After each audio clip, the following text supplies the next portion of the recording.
Bonjour à tous. C'est deux personnes qui arrivent, sonnent à la porte et il dit « Bonjour, je viens vous apporter la lumière et la chaleur. » Et le mari se retourne à sa femme et dit « Chérie, enfin EDF !» Ça vient, EDF, Électricité de France, lumière, chaleur. Vous avez peut-être un peu froid là en ce moment, non? Ouais, mais sachez que la semaine prochaine, vous aurez du chauffage. Alors, on était un peu dans le questionnement, savoir est-ce qu'on allume maintenant ou pas. C'est la dernière fois où vous allez avoir froid, jusqu'à ce que l'été revienne. Est-ce que vous allez bien? Vous avez eu l'occasion de vous saluer déjà un petit peu? Voilà, mais profitez-en de vous saluer, ça fait du bien là. Et en même temps, ça me permet de relire une dernière fois mes notes.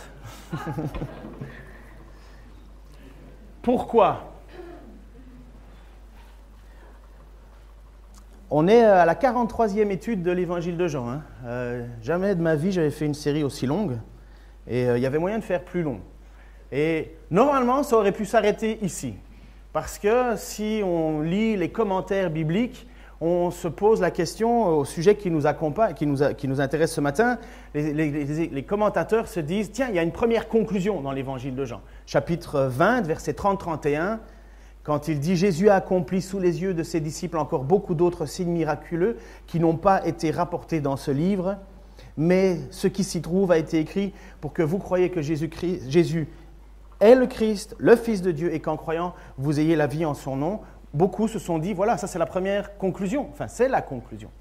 Après ça, on va partir, on va le faire quand même. On va essayer d'atteindre le 50 études, ça serait magnifique, un chiffre rond. C'est comme... Enfin bref. Et après, vous allez avoir l'histoire où Jésus va se retrouver avec les disciples devant eux au lac de Tibériade. Et c'est pour plus tard. Donc, on aurait pu faire la version courte et s'arrêter à 43 études, mais on va faire la version longue. En général, quand vous regardez un film et que vous avez la version longue, vous êtes ceux qui connaissez. Moi, j'ai vu la version longue. Donc on fera la version longue, bien sûr, puisque de toute façon, après toutes les études et après que tout le monde s'est gratté la tête pour savoir si oui ou non c'était dans l'original, c'est dans l'original. C'est juste que voilà, il y a deux conclusions, quelque part. Lorsque Jean a entrepris d'écrire son évangile, et lorsqu'on l'a commencé il y a 43 fois de prédication d'ici, il avait un but clair, net et précis, l'évangéliste Jean. Son but est clairement évangéliser. Ce n'est pas si évident de trouver l'évangélisation dans l'Écriture, vous savez. Il n'y a pas des textes qui disent clairement « Église évangélisée ». On voit cette mission qui est donnée aux apôtres, bien entendu. Allez, faites des nations des disciples. Et c'est naturellement que chaque chrétien devrait rendre témoignage de l'espérance qui est en lui. On n'allume pas une lumière pour la mettre sous un seau. On n'allume pas une lumière pour qu'elle cache. On allume une lumière pour, au contraire, être visible, irradier les autres. Il faudrait parfois aussi comprendre qu'on est des lumières. Pas toujours au niveau intellectuel, ce serait génial, mais on est des lumières dans le sens, les gens voient de Dieu ce que l'on est, le caractère que l'on a, la manière dont on se comporte. Ils voient de Dieu ce que tu représentes, puisque nous sommes ses enfants, ses ambassadeurs. Il y a une rumeur qui circule, alors est-ce qu'elle est vraie, elle n'est pas vraie, ça on n'en sait rien, mais on dit qu'à chaque fois que Jean, l'apôtre Jean, mettait sa plume dans l'encre, il prononçait cette prière. « Seigneur, amène les hommes à la foi en Jésus par ce que je vais écrire. » On ne peut pas affirmer que c'était vrai, mais j'ai l'impression que c'était vrai. « Seigneur, amène les hommes à la foi en Jésus par ce que je vais écrire. » Et on peut établir... je vais trop vite, pardon. Je dois me réhabituer à la moinette. Jésus a accompli sous les yeux de ses disciples encore beaucoup d'autres signes miraculeux, c'est ce que je vous ai lu, qui n'ont pas été rapportés dans ce livre. Donc, Jésus en a accompli beaucoup plus, mais ils n'ont pas été écrits. Dans l'autre conclusion, on va voir même que Jean va dire que s'il devait mettre tous les livres les uns à côté des autres, le monde ne serait pas assez grand. C'est une hyperbole, on s'entend bien que c'est une façon de vouloir montrer à quel point il y a énormément de signes qui prouvaient que Jésus est Dieu. Mais lorsqu'il dit ça, justement, il dit tout ce qui a été écrit, parce que c'est son but, a un objectif, une direction. Je n'ai pas écrit ça juste pour faire une belle histoire. J'ai écrit ça, voilà, inspiré par le Saint-Esprit.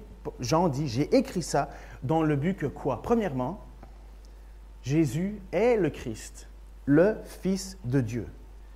Et vous allez voir à travers, et vous l'avez vu, et on l'a vu à travers tout l'évangile de Jean, Jean veut bien montrer avec insistance que Jésus est Dieu. C'est lui qui fait parler Thomas. Vous savez, on en a parlé, Thomas. Mon Seigneur et mon Dieu. Lorsqu'il met ses mains dans ses doigts dans les blessures de Jésus, l'apôtre Jean veut relever ça. Les autres ne le font pas. L'apôtre Jean veut relever ça. C'est la déité de Jésus. Et dès le départ, lorsqu'il commence, il dit « Au commencement était celui qui est la parole de Dieu. Il était avec Dieu et il était lui-même Dieu. » Dès le début de son évangile, il dit clairement « Jésus est Dieu. Jésus est Dieu. » Après ça, un petit peu plus loin, et j'en ai passé d'autres, « Vraiment, je vous l'assure, leur répondit Jésus, avant qu'Abraham soit venu à l'existence, moi je suis. » Qui a la prétention de dire « Je suis celui qui suis » ? Attention, j'ai un laser, hein, donc je peux vous pointer maintenant. Donc, on est. Alors, qui a dit « Je suis celui qui suis » ? Dieu. Oui, à qui ? À Moïse. C'est bien. Au moins la tentation, non. Au moins l'essai est mieux que le silence. Mais oui, c'est Moïse. Parce que Moïse doit parler au nom de Dieu, au peuple, parce que Moïse est appelé pour aller donner des lois. Et alors, à un certain moment, Moïse, il a cet éclair de génie, il dit « Oui, mais je parle au nom de qui, moi ? Qui je présente ? Qui tu es ? À qui je… » Dieu répond simplement « Je suis celui qui suis. Je suis celui qui suis. » Et quand Jésus dit et parle aux pharisiens, il dit « Mais vraiment, je vous l'assure, leur répondit Jésus, avant qu'Abraham soit venu, moi je suis. » Abraham, c'est bien avant Moïse. Hein? Abraham, c'est le père de la foi. C'est à partir de lui que cette relation de foi s'est instaurée entre Dieu et les hommes. Eh bien, Jésus dit « Moi, avant Abraham, je suis. » Mon Père, qui me les a donnés, est le plus grand que tout. Et personne ne peut arracher les brebis, qui que ce soit de la main de mon Père. Or, moi et le Père, nous ne sommes qu'un. Voilà ce que Jésus va déclarer au chapitre 10. Mon Père et moi, on n'est que un. Et ça, c'est toujours l'objectif de l'évangéliste Jean, dans l'évangile de Jean qu'on lit, cet objectif absolu de Jean, de nous faire comprendre que Jésus est Dieu. C'est pas rien. C'est pas rien. Mon Père, ne crois-tu pas que je suis dans le Père ? À un certain moment, c'est les apôtres qui posent des questions parce qu'ils sont un peu perdus. Ne crois-tu pas que je suis dans le Père et que le Père est en moi ? Décidément, je suis… Bon, bref, ce n'est pas le bon passage, je l'ai oublié. Ne crois-tu pas que je suis dans le Père et que le Père est en moi ? Ce que je vous dis, je ne le dis pas de moi-même. Le Père demeure en moi et c'est lui qui accomplit ainsi les œuvres, ses propres œuvres. Croyez en moi. Voici ce qu'il dit. Croyez en moi. Je suis dans le Père et le Père est en moi. Sinon, croyez au moins à cause des œuvres que vous m'avez vues accomplir. Quand Jésus est devant les pharisiens et devant le peuple, il dit « Mais croyez en moi. » C'est pas rien, hein? Ayez toute confiance en moi. Pourquoi? Je suis Dieu. Mais c'est un choc, hein? Faut comprendre que c'est un choc. Ça, on a un être, c'est sûr, un homme extraordinaire, qui accomplit des signes extraordinaires, mais de là à se dire qu'il est Dieu, c'est… Il ne faut pas oublier que celui qui prenait le nom de Dieu, en vain, c'était un blasphème et il méritait la mort. C'est une des raisons pour laquelle les pharisiens étaient tout le temps en train de scruter Jésus, parce qu'ils voulaient prouver, ils voulaient montrer que Jésus était un imposteur. Mais ils attendent le Messie est devant eux, mais ils ne le reconnaissent pas. Donc, pour prouver que Jésus, pour prouver que Jésus est Dieu, Jean va utiliser dans son évangile des signes. 7 signes. Pas 200, pas 300, pas 400, pas des milliers qui rempliraient le monde. Il en a utilisé 7. Il y a 7 miracles ou signes dans l'évangile de Jean. Donc, quand Jésus dit à un certain moment, désolé, je n'ai pas l'image, mais quand Jésus dit à un certain moment, si vous ne croyez pas par ce que je dis, croyez au moins par ce que je fais. Lorsque l'évangéliste Jean veut faire comprendre au monde, le monde c'est vous aujourd'hui, et le monde ça sera les autres après nous, et le monde c'était avant nous, lorsqu'on ouvre l'évangile, il veut faire comprendre au monde que ces signes sont la preuve qu'il est bien Dieu. Mais d'abord, c'est quoi un miracle? Il y a le mot miracle, signe, il y a 3 mots en grec pour définir le mot miracle. Nous, on utilise signe, on utilise prodigue, on utilise miracle. Premièrement, il y a le mot dunamis. Dunamis, vous connaissez un petit peu? À quoi ça vous fait penser, dunamis? Qu'est-ce qu'on a pu… C'est très bien essayé. Si je suis quelqu'un de vivant et de... on dit, ce gars-là, il est dynamique, exactement. Même chose pour faire des trous, on utilise la dynamite. Eh bien, le mot dunamis, ça vient exactement de ça. C'est le mot puissance. C'est le mot énergie.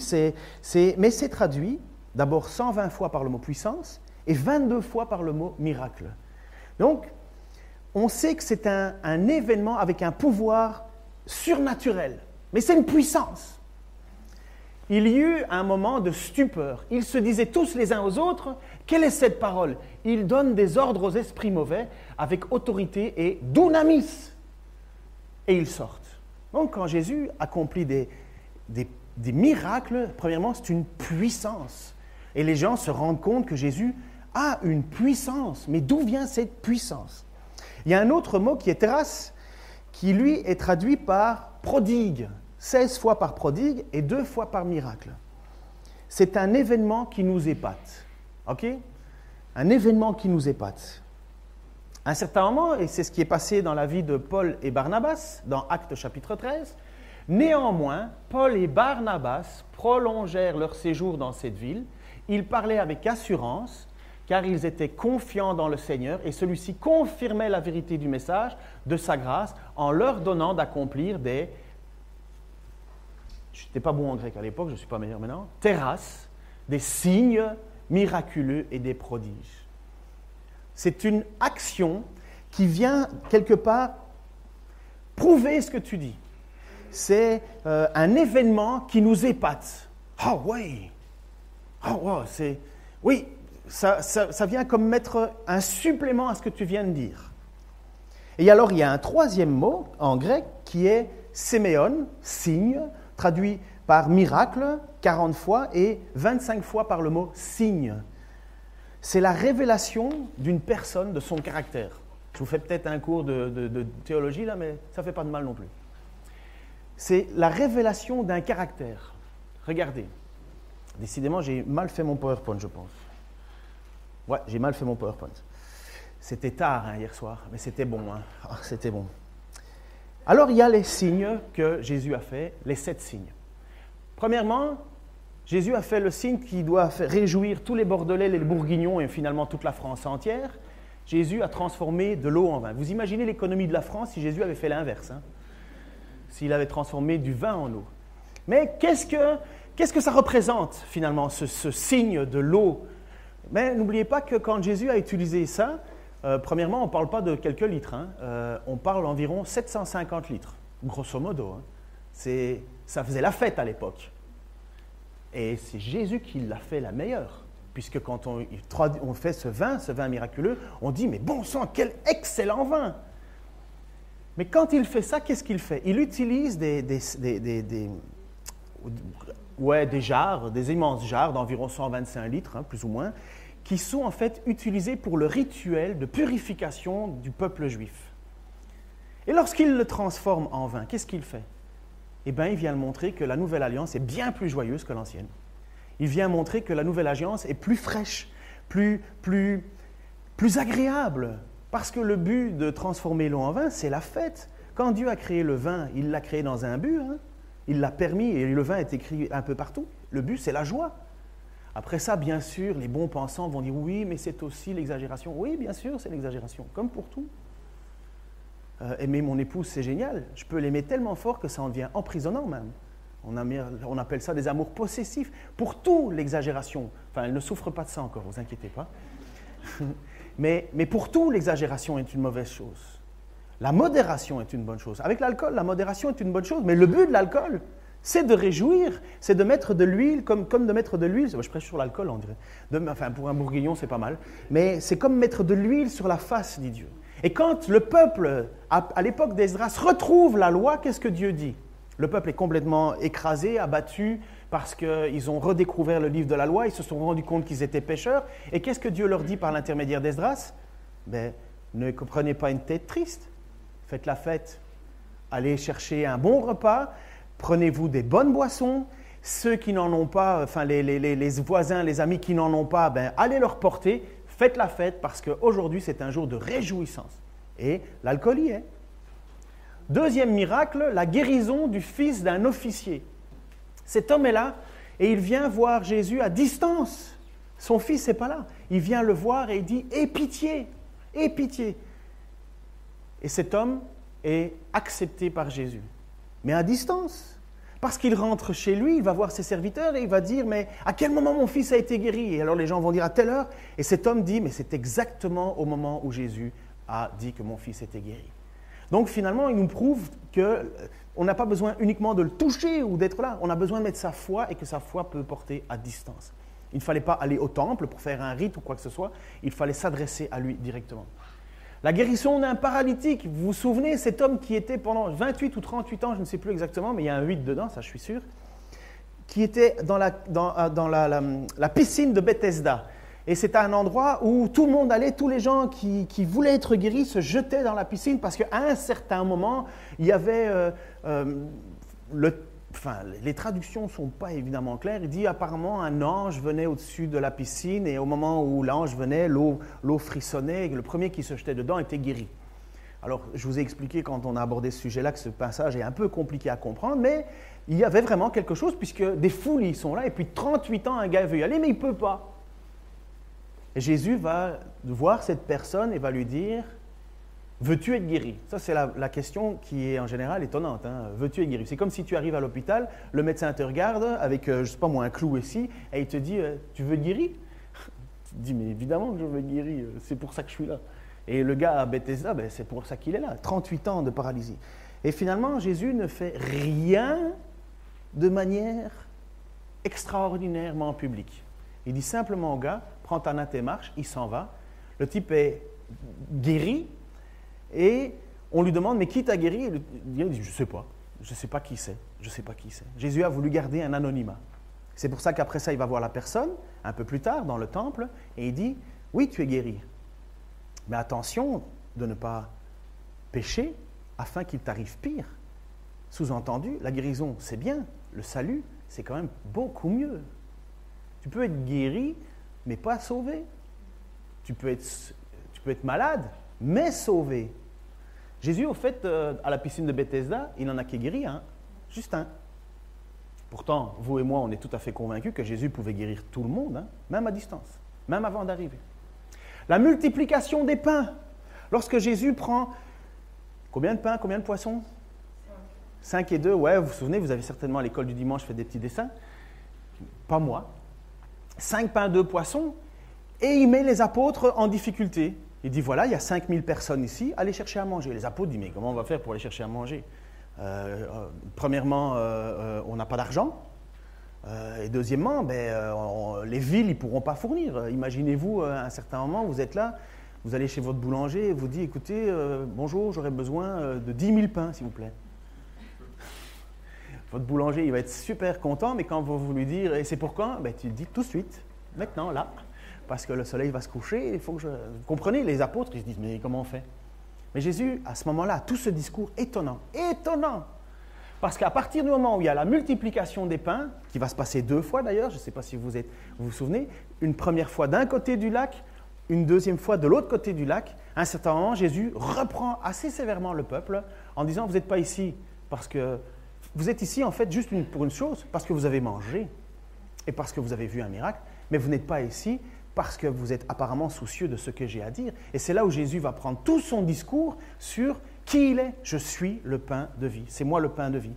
Et à un certain moment, les gens vont dire, parce qu'après ça, il va dire, celui qui me mange, mon corps est une véritable nourriture, celui qui boit mon sang, et ainsi de suite.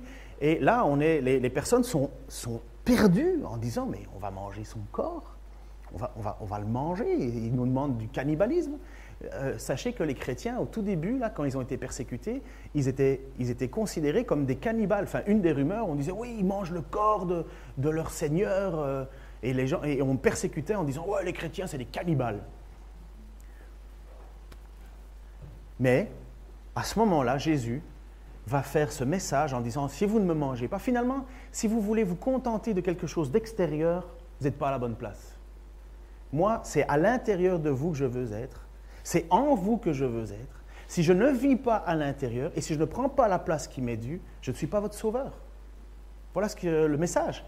Et le texte, et c'est à ce moment-là que c'est vraiment frappant, les gens s'en vont, quittent. Mais qui peut écouter ce message? C'est trop difficile, les gens s'en vont. Donc finalement, Jésus prêche, non pas pour le rassemblement, à ce moment-là, mais Jésus prêche pour, quelque part, quand on tamise, là, on fait. Ouais, mais quand on tamise, il y a un mot pour tamiser, il y a des gens qui ont fait de la recherche de... Vous savez, quand on met dans un filtre, on tamise et on rejette les plus grosses pierres, puis on garde les plus... Enfin, il y a un nom, enfin bref, je sais que ça existe. Mais, donc il fait, oui, quelque part, un tri. Mais c'est étonnant. Pourquoi? Mais parce que le but de Jésus, c'est pas de faire des miracles, c'est pas de guérir, c'est pas de donner à manger à des gens qui ont faim, c'est pas ça le but de Jésus. Le but de Jésus, c'est de vivre en eux et de les sauver le jour du grand jugement, d'avoir la vie éternelle.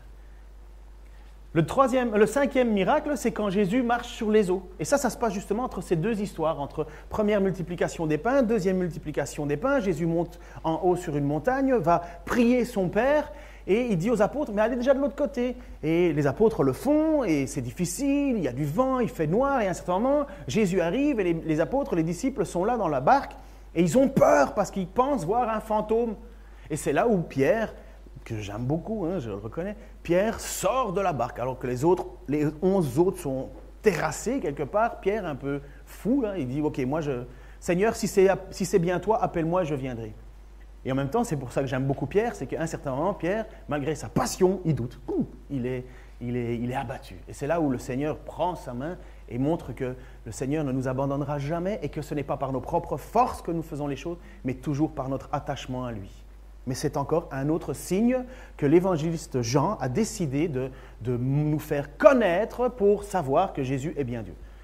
Hier, on a dit dans le concert, le plus important, ce n'était pas que l'homme marche sur la lune, mais que Dieu a marché sur la terre. Mais je peux vous dire que lorsque Pierre a marché sur l'eau, c'était bien plus important que de marcher sur la lune encore. La guérison d'un aveugle-né. Oh, magnifique passage. Vous l'avez relu récemment, faites-vous du bien. Faites-vous du bien à quel point le scepticisme peut être amené à son paroxysme. Quelqu'un qui est aveugle-né de naissance, donc en général on dit que quelqu'un qui est aveugle de naissance, c'est non guérissable. Quelqu'un qui a perdu la vue, on pourrait à la limite faire quelque chose. La technique aujourd'hui est en train de le faire. Mais quelqu'un qui est qui est aveugle de naissance, en général on dit qu'on ne peut rien faire quelque part, parce que le nerf optique ne s'est pas fabriqué et ainsi de suite. Enfin bref. Et cet aveugle-né, il vient et il est guéri par Jésus, vous savez comment? En crachant par terre. Avec un peu de boue, il doit aller se laver les yeux à la fontaine de Siloé, et à un certain moment, là, il revoit. Mais qu'est-ce que Jésus vient nous montrer là? C'est quoi le but? Pardon? Merci, oui, exactement. L'aveuglement spirituel, et que Jésus est la lumière. Il n'y a personne d'autre. Il n'y a que Jésus qui peut nous apporter cette lumière. Qui a vécu ça d'entre vous? N'hésitez pas à lever la main. Enfin, si vous voulez. Qui a vécu ça d'entre vous? Le jour de sa conversion, le jour où le Saint-Esprit est rentré dans sa vie, vous aviez eu comme un éclairement. C'est comme si vous aviez eu l'impression que ça devenait clair, tout devenait clair. C'est pas qu'on est parfait, bien entendu, c'est pas qu'on est extra lucide, mais c'est comme si on avait découvert, parce que le Saint-Esprit, parce que Dieu nous montrait le plan du monde finalement, la destinée du monde. Pourquoi est-ce que le monde va si mal? Pourquoi est-ce que le monde qui cherche tant et tant et tant la paix n'y arrive jamais? Pourquoi est-ce qu'il y a autant de conflits? Pourquoi est-ce que les gens n'arrivent pas à vivre entre eux? Pourquoi est-ce que les gens ne partagent pas? Le péché. Et pourquoi est-ce que les gens ont cette volonté de croire qu'ils sont éternels? Parce qu'on est fait à l'image de Dieu. Et voir tous les problèmes. C'est comme si Dieu, par le Saint-Esprit, nous éclairait. Et tout ça, ça se fait par Jésus-Christ. Parce que après ça, et si vous allez sur Internet, il y a une église que j'aime beaucoup qui se trouve au Québec, à Laval. Et ils ont fait toute une série de prédications et ça s'appelait Tatrage. Tatrage. Vous avez une idée de ce que veut dire tatrage? C'est ni du grec, ni de l'hébreu, ni de l'araméen, comme hier Yatal. Yatal qui veut dire déclarer juste. Eh bien, tatrage, c'est une prédication, une série que Gaëtan a fait et s'appelait « Tout a toujours rapport avec Jésus ». Tattrage. Tout a toujours rapport avec Jésus. Pourquoi? Pour montrer que tout dans l'histoire, que tout dans l'humanité, que tout pointe vers Jésus, que tout va en direction de Jésus. Bref. Et après ça, il y a la résurrection de Lazare. Alors là, c'est la cerise sur le gâteau. Ou au Québec, on dit la cerise sur le sundae. Un sundae, c'est un petit gâteau. Mais je ne sais pas pourquoi ils appellent ça sundae, c'est comme ça s'appelle dimanche. Dimanche, c'est la fête, on mange des gâteaux. Je ne sais pas. Bref, la cerise sur le gâteau, c'est le moment où Jésus va ressusciter un mort. Il va montrer avec puissance qu'il a le pouvoir sur la mort. Seigneur, je ne fais pas cela pour moi, dit Jésus avant de faire ce miracle, mais je le fais pour que eux voient ce que tu peux faire. Lazare sort, et Lazare sortit. Et là, c'est pour montrer, et c'est ça que Jean veut dans son évangile, que l'on ait la certitude que lorsque tu lis une histoire au sujet de Jésus, ce n'est pas n'importe qui. C'est le Fils de Dieu. Maintenant, il faut aussi accepter une chose. Tous les miracles ne viennent pas de Dieu. Tous les miracles ne viennent pas de Dieu. Je suis consterné, et je le serai encore à mon avis très longtemps, quand des gens réclament du miracle et du miracle et du miracle. Ah, ce n'est pas une bonne église, ce n'est pas un bon lieu, il n'y a pas de miracle. Moi, je sais qu'il y a un passage dans l'Écriture où Jésus a dit « Vous n'aurez pas de miracle, si ce n'est celui de Jonas. » Je connais un passage dans l'Écriture aussi qui nous dit « Pour qu'alors paraisse l'homme de la révolte, le Seigneur Jésus le fera périr par le souffle de sa bouche et le réduira à l'impuissance au moment même de sa venue. » Donc on parle de la fin des temps, c'est dans 2 Thessaloniciens, chapitre 2, versets 8 et 10. « L'apparition de cet homme se fera grâce à la puissance de Satan, avec toutes sortes d'actes extraordinaires, des miracles et des prodiges trompeurs. Il usera de toute forme de mal pour tromper ceux qui se perdent parce qu'ils sont restés fermés à l'amour de la vérité qui les aura sauvés. » Ah, les gens veulent des miracles et ils en ont, à l'appel, mais pas sauvés. Pas sauvés. Il faut faire attention avec le miracle. Il faut faire attention de le rejeter. Quand Dieu fait quelque chose, il faut l'accepter, louer Dieu, remercier Dieu, et en même temps, il faut user de discernement. Parce que ce texte-là, il ne l'a pas écrit pour les gens après nous, hein. Il l'a écrit pour nous. Il l'a écrit, il y aura des choses trompeurs. Et puis, ce n'est pas forcément le miracle qui convainc. Hein. Je pense que notre ami le Pharaon, vous connaissez Pharaon, c'est un homme qui a un phare, non, vous ne connaissez pas? Enfin bref, Pharaon, il en a eu des miracles devant lui, n'est-ce pas? Et non seulement il s'est entêté, mais à cause de son entêtement, il en a fait périr des gens. Vous avez déjà battu avec un moustique dans une chambre? Okay, si vous pouviez... Moi, parfois, ma femme, elle ne supporte pas ça. Moi, ça va parce que ce n'est pas moi qui pique, c'est qui pique ma femme. Alors moi, ça va. Mais quand il y a un moustique dans la chambre, à un certain moment, ma femme, elle n'en peut plus. Oh, elle en a marre, elle allume la lumière. Et moi, je dis, mais qu'est-ce qui se passe? Il y a un moustique. Et je dis, oui, alors? Mais si tu sais que le moustique que tu as dans ta chambre, il est là parce que c'est l'entêtement de Pharaon,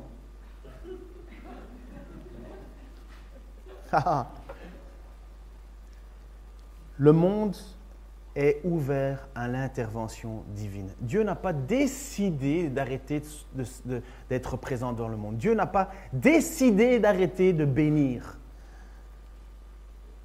Mais nous devons avoir du discernement. Et l'apôtre Jean, lorsqu'il écrit son évangile, il fait preuve de ce discernement. Il nous a avertis, mais il nous dit, vous pouvez croire, Jésus est Dieu. La deuxième chose qu'il fait par son évangile, c'est qu'il veut produire la foi. Qu'est-ce que dit Jésus? Si vous ne croyez pas que moi je suis, vous mourrez dans vos péchés.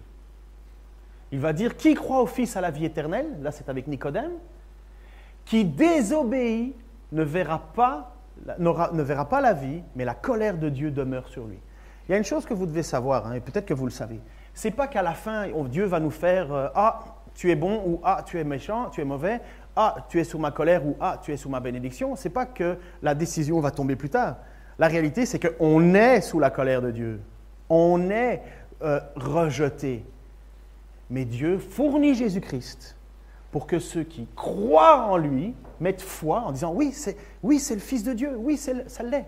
Et bien, parce que tu crois, on est sauvé.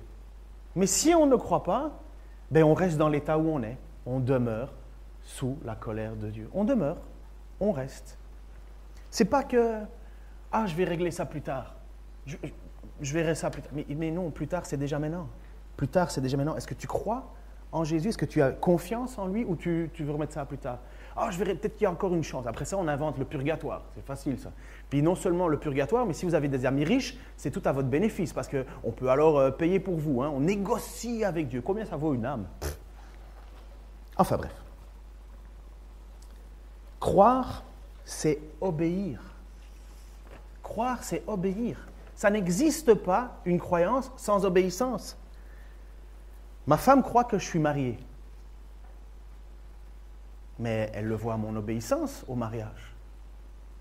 N'est-ce pas? Croire, c'est obéir. Croire en Jésus-Christ, ça veut dire faire ce que Jésus-Christ nous demande. Ça veut dire faire ce que Jésus-Christ nous dit de faire. Et c'est quoi l'obéissance? L'obéissance, c'est la soumission et la confiance. La soumission et la confiance. Ça ne peut pas aller l'un sans l'autre. Écraser les gens dans la soumission, croire qu'on va les tenir à un certain moment, ça va nous exploser, ça va nous perdre. Mais faire dans la confiance, qu'est-ce qu'on fait? Je suis le modèle, suivez-moi, obéissez-moi. Et quand Jésus accomplit les miracles et les signes, qu'est-ce qu'il reçoit? Il reçoit l'authentification de Dieu. Croyez qui je suis, si vous ne croyez pas par ce que je dis, croyez au moins par ce que je fais. Et alors à ce moment-là, on se rend compte qu'on peut avoir confiance en ce Jésus. Je peux le suivre, je peux lui obéir, je peux me soumettre à lui, je sais qui il est. J'ai confiance, je me soumets. Ça n'existe pas, un croyant qui n'obéit pas. Ça n'existe pas nulle part dans le Nouveau Testament. Nulle part. Il n'y a que nous qui sommes très forts en négociation. Dieu pas. Dieu, il est fort en deux choses. En grâce et en condamnation. Il n'y a que deux voies. Tu crois que je suis le Seigneur Jésus-Christ, que je suis mort pour tes péchés? Qu'est-ce que tu dois faire d'autre? Est-ce que je dois construire une maison, acheter? Non, croire. Ok, d'accord, super, je crois. C'est pas juste croire. Ma grand-mère fait ça aussi. Elle croit plein de choses. Elle croit que les fusées, lorsqu'elles montent dans le ciel, elles font la pluie. Ma grand-mère, elle croit que si on était à table 13, ça allait être un mauvais repas. Ma grand-mère, elle croit que si on casse un miroir, c'est 7 ans d'années de malheur. Oui, elle croit des choses. Je connais des gens qui disent « Oui, je crois que Jésus est venu sur terre, je crois qu'il a existé. » Bien, très bien. Jacques va répondre à ces gens-là qui ont une croyance, oui, orthodoxe quelque part. Oui, très bien, vous croyez que Dieu existe et que Dieu est un, très bien. Les démons aussi, ils le savent. Mais eux, ils tremblent parce qu'ils savent qu'il y a une condamnation qui va suivre. Donc, Jean veut clairement qu'on comprenne que la foi, c'est l'obéissance. Parce que l'obéissance à Jésus-Christ, c'est la preuve qu'on a confiance en lui et qu'on se soumet en lui. À un certain moment, ce que Jésus veut nous montrer aussi, et ce que Jean veut nous montrer, c'est que en Jésus se trouve la vie. Ce n'est pas que pour plus tard. Ce n'est pas que juste reconnaître que Jésus est le Seigneur et le Sauveur. Ce n'est pas que reconnaître qu'il est Dieu. C'est aussi reconnaître que ça va transformer ma vie maintenant. Ça va avoir un impact pour aujourd'hui. Et c'est ce que Jean veut nous faire comprendre. Regardez cette histoire avec la Samaritaine. La Samaritaine, là, c'est plus ou moins ce qu'on peut trouver de plus incorrect à ce moment-là. En tout cas pour les Juifs. Les Juifs, quand ils prononçaient le mot samaritain, ils crachaient par terre en disant « Oh, j'ai péché juste en disant le nom. » Pour eux, c'était l'impur de impur de impur. Souvenez-vous que quand les apôtres ont été voir, sont revenus, parce qu'ils parlaient à une fontaine, ils étaient étonnés qu'ils parlaient avec une Samaritaine. Enfin, ils n'étaient pas à leur première surprise non plus avec Jésus, les apôtres, mais ils étaient étonnés parce qu'on ne parle pas samaritain. Même la Samaritaine elle-même, elle dit « Mais tu es juif et tu me parles ?» Ouais. Jésus va lui parler et va lui dire « Donne-moi de l'eau. » Et Jésus va avoir une discussion avec cette dame et il va dire « Mais tu sais, en fait, c'est toi qui vas me demander de l'eau. » Et alors la dame, elle ne comprend pas, elle dit « D'accord, mais avec quoi tu vas le puiser? Tu n'as même pas de cruche. » Elle dit « Pas besoin de ça. Moi, je peux te donner, voilà ce qui se passe. Celui qui boit de cette eau, l'eau que Jésus veut lui donner, reprit Jésus, aura de nouveau soif. L'eau du puits. Mais celui qui boira de l'eau que je lui donnerai, donc ce que Jésus veut offrir, n'aura plus jamais soif. Plus jamais soif, la femme samaritaine, elle se dit, super, plus jamais soif, je ne dois plus aller chercher tous les jours 10 litres d'eau. Elle n'a pas encore compris de quoi Jésus lui parlait. Bien plus, l'eau que je lui donnerai deviendra en lui une source intarissable qui jaillira jusque dans la vie éternelle. Lorsque Jésus donne ce don, lorsque nous mettons notre foi en Jésus-Christ, lorsque nous suivons ce que Jean veut nous apprendre et que nous plaçons notre vie et notre espoir et notre soumission et notre abandon en Jésus-Christ, Jésus-Christ nous dit « je vais changer ta vie ». En fait, vous savez quoi? J'ai entendu une excellente prédication là-dessus. C'était en québécois avec un gars qui a un accent, mais terriblement québécois. Alors, je veux bien vous le faire, mais il faudra que vous ayez un cours de québécois 101 parce que... Et c'est excellent ce qu'il a dit. C'est un homme qui est spécialisé en relations d'aide. Peut-être que vous connaissez. Il s'appelle Pasteur Morissette. Et super. Et il est excellent, hein, vraiment. Mais il dit, Dieu ne change pas des vies. Ça, c'est totalement faux, ça. Ça, là, c'est la magie. Ah, Dieu va changer ma vie. Je suis méchant, mauvais, j'ai le cœur dur, mais Dieu va changer ma vie. Je vais avoir un super palace, je vais avoir plein d'amis, je vais être une personne reconnue. Dieu va changer ma vie. Ah, je veux pas travailler, je ne fais rien de ce qu'on me demande, mais Dieu va changer ma vie. Vous allez voir, demain, je vais avoir du travail, tout va venir, mais je ne bouge pas mon derrière. J'attends que ça vienne. Non, c'est ce qu'il disait l'homme. Il dit, mais non, Dieu ne fait pas ça. Dieu change des personnes. Et quand les personnes sont changées, la vie change. Les mauvaises décisions, on ne les fait plus, on ne les suit plus.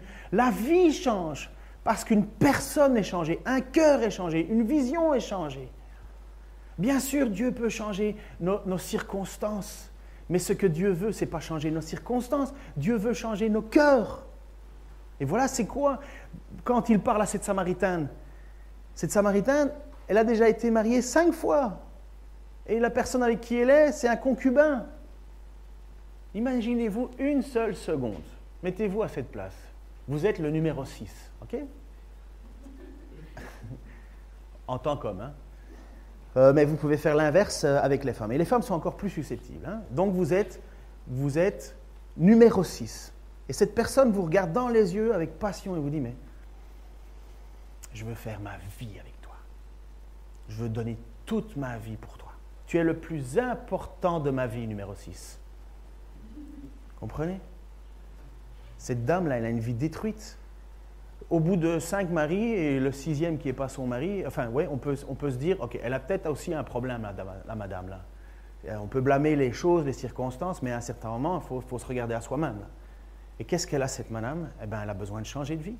Elle a besoin d'être transformée de l'intérieur. Elle a besoin d'avoir une eau qui jaillit de l'intérieur, une source de vie. Et une fois que cette source de vie sera là, moi je suis convaincu qu'après cette dame, elle a eu une meilleure vie. Pourquoi? Parce que Dieu l'a transformée. Ce qui n'était pas important est devenu important. Transformé. Dieu transforme des personnes, une personne à la fois, et il le fait. Et qu'est-ce qu'elle a fait, cette femme samaritaine? Vous vous souvenez? Je n'ai pas bien compris. Exactement! Celle qui devait se méfier du regard des autres a été la source du salut de son village. Parce qu'elle a commencé à témoigner, à témoigner, à témoigner. Vous imaginez la source de vie qu'il y avait dans cette personne? Et qui a découlé non seulement pour elle dans l'éternité, puisque ça a commencé maintenant et ça va aller jusqu'au bout, et en même temps, ça en a amené d'autres avec lui, avec elle. Source de vie. On a appelé l'évangile de Jean, désolé, hein, j'étais un peu long, pardon. On a appelé l'évangile de Jean l'évangile universel. Parce que quand Jean écrit son évangile, en fait, il prend le temps d'expliquer les traditions juives. Donc on se dit que ce n'est pas juste pour un auditoire juif qu'il écrit. S'il prend le temps d'expliquer, c'est qu'il veut que ça aille plus loin. Et vous savez que le livre le plus imprimé, ou en tout cas le plus lu, c'est lequel? Dans le monde, hein? C'est l'évangile de Jean. On dit que la Bible est le livre le plus lu, c'est vrai, et le plus imprimé, le best-seller. Mais vous savez que bien souvent, on imprime juste des petites sections. Et le meilleur livre que vous pourrez jamais donner, selon moi, hein, à des personnes qui veulent découvrir l'Évangile, c'est l'Évangile de Jean. C'est l'Évangile de Jean. Son but est clair. Tout ceci a été écrit afin que vous croyiez.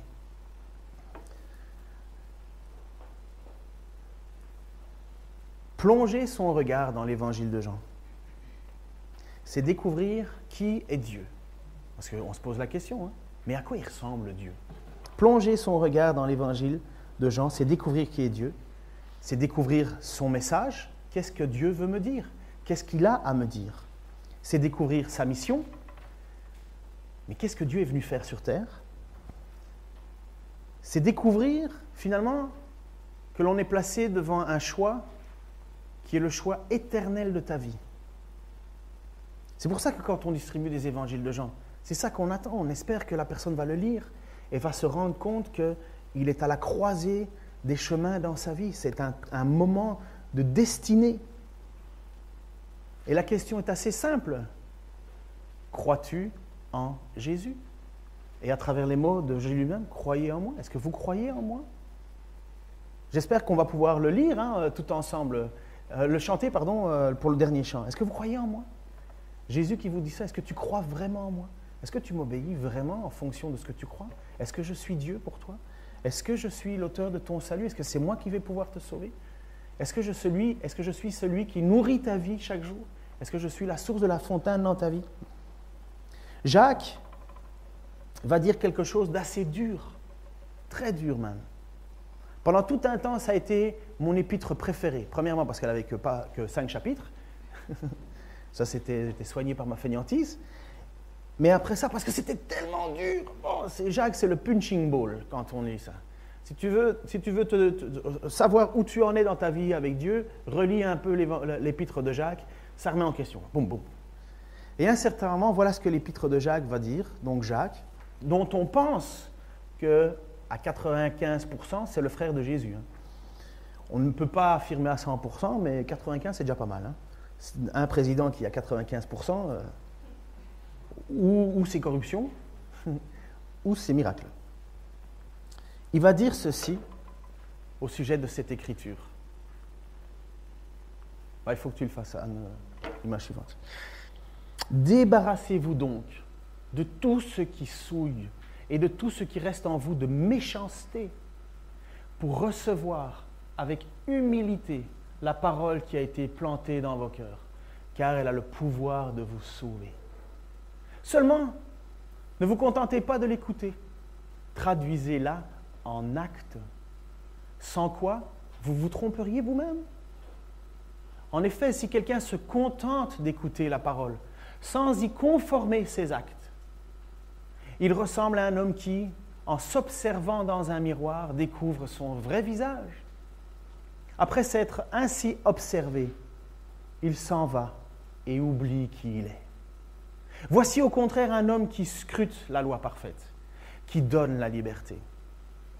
Il lui demeure fidèlement attaché. Et au lieu de l'oublier après l'avoir entendu, il y conforme ses actes. Cet homme ou cette femme sera heureux ou heureuse dans tout ce qu'il fait.